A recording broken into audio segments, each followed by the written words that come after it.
Friends, एक अच्छे gym की सिलेक्शन के बाद इम्पॉर्टेंस ऑफ वार्म अप ज़्यादातर तो आप सब जानते ही होंगे, क्योंकि आप सब जिम्स में जाते हैं, इंटरनेट पे देखते हैं। लेकिन मैंने ये शुरुआत की है बिगिनर्स के लिए। तो बिगिनर्स के जो शुरुआती दौर में मैंने देखा है कि वो कैसी कैसी गलतियाँ करते हैं।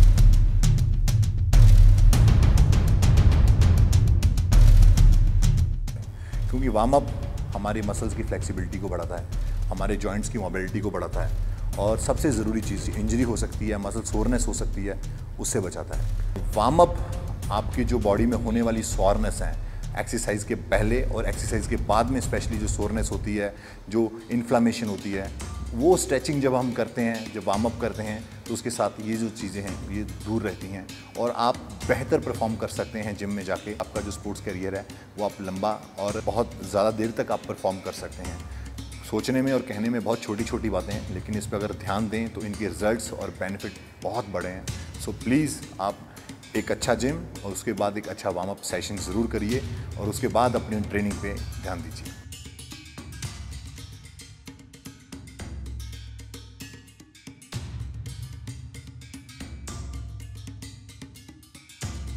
तो फ्रेंड्स, वर्कआउट के साथ साथ जो सबसे ज़रूरी चीज़ है, बॉडी को हाइड्रेट रखना।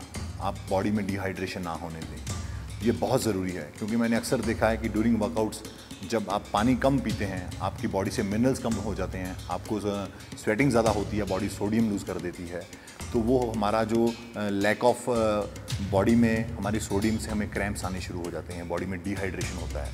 तो एक एथलीट के लिए dehydration is very bad.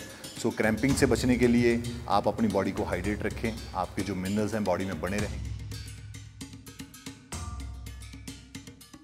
So friends, warm up के बाद stretching during sets and after sets, ये बहुत ही ज़रूरी है, क्योंकि ये आपकी जो मसल्स में होने वाली सोरनेस, मसल में इन्फ्लामेशन और आपकी जो स्ट्रेंथ है उसको भी बढ़ाती है। आपको जो सोरनेस होगी, जो बीच में आपको इन्फ्लामेशन होगी, उससे इससे आपके मसल्स का बचाव रहेगा। और सबसे इंपॉर्टेंट बात ये कहूँ तो मसल्स ग्रोथ के लिए, मसल्स की रिकवरी के लिए ये बहुत ही बेनिफिशियल है अगर आप ड्यूरिंग वर्कआउट्स मसल्स की प्रॉपर स्ट्रेचिंग करते हैं। सो 10 से 15 सेकेंड आफ्टर एवरी सेट, जिस पार्ट को भी आप ट्रेन कर रहे हैं उसकी स्ट्रेचिंग ज़रूर करें।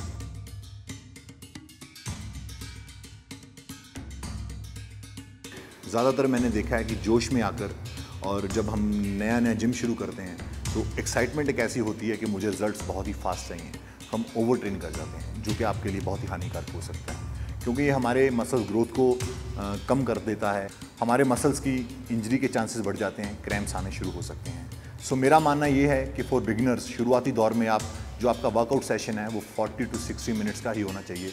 इससे ज़्यादा लंबा वर्कआउट आपको नहीं करना चाहिए। Thank you. मेरा अपना सफ़र रहा है 16-17 साल का बॉडी बिल्डिंग में, तो कैसी नॉलेज आप मुझसे चाहते हैं कि मैं वो आपके साथ शेयर करूं?